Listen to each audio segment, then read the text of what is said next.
सोने के बाट। एक बड़े बुजुर्ग थे। बुजुर्ग अल्लाह के नेक बंदों को कहते हैं। ये बुजुर्ग भी अल्लाह के दोस्त थे और अल्लाह की इबादत और लोगों को नेक बनाने की कोशिश में मसरूफ रहते थे। इन बुजुर्ग के एक शागिर्द थे। उनकी शहर में गल्ले की दुकान थी। एक रोज शागिर्द बुजुर्ग की खिदमत में हाजिर हुए और अर्ज किया, या हजरत, दुआ कीजिए कि अल्लाह ताला मेरे कारोबार में बरकत दे। अल्लाह तुम्हारे कारोबार में बरकत दे और तुम्हारा कारोबार खूब फले फूले, लेकिन देखो सामान पूरा तोला करो। इससे पहले शागिर्द कम तोलते थे। बुजुर्ग की नसीहत ने उनके दिल पर ऐसा असर किया कि उन्होंने कम तोलना छोड़ दिया और पूरा तोलने लगे। वो कई दफा ऐसा करते कि जो शख्स उनसे सामान मोल लेने के लिए आता तो तराजू उसके हाथ में दे देते और कहते, लो भाई, खुद तोल लो।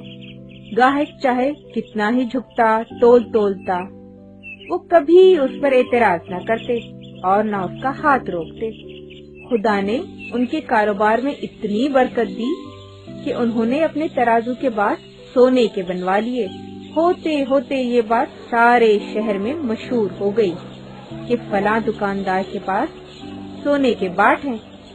लोग आकर इन बाटों को देखते और हैरान होते।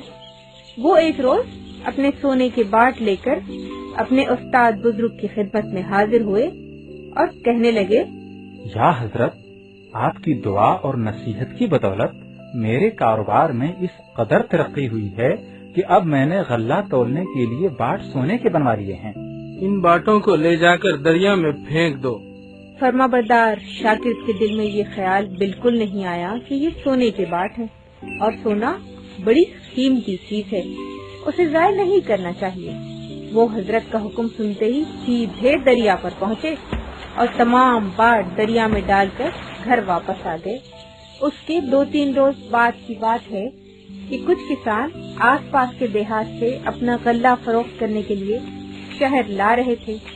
उस जमाने में दरिया पर पुल नहीं था। जिन लोगों को दरिया पार करना होता वो ऐसी जगह से गुजरते जहाँ पानी कम होता। किसान दरिया में गुजरने लगे तो सोने के बाट उनके पैरों के नीचे आ गए। ये बाट तो हसन गल्ला फरोश के हैं। वो बहुत नेक आदमी है, हमेशा गल्ला झुकता हुआ तोलते हैं। ऐसे नेक आदमी का माल हड़प करना अच्छी बात नहीं, हमें इन्हें वापस करना चाहिए। चुनाचे उन्होंने बाट लाकर गल्ला फरोश शागिर्द के हवाले कर दिए। शागिर्द इन बाटों को लेकर फिर बुजुर्ग की खिदमत में हाजिर हुए और अर्ज किया, या हजरत, मैंने तो इन बाटों को दरिया में डाल दिया था, मगर ये फिर मेरे पास वापस पहुँच गए हैं।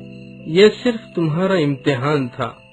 जब तुमने कम तोलना छोड़ दिया तो खुदा ने तुम्हारे माल में बरकत दी।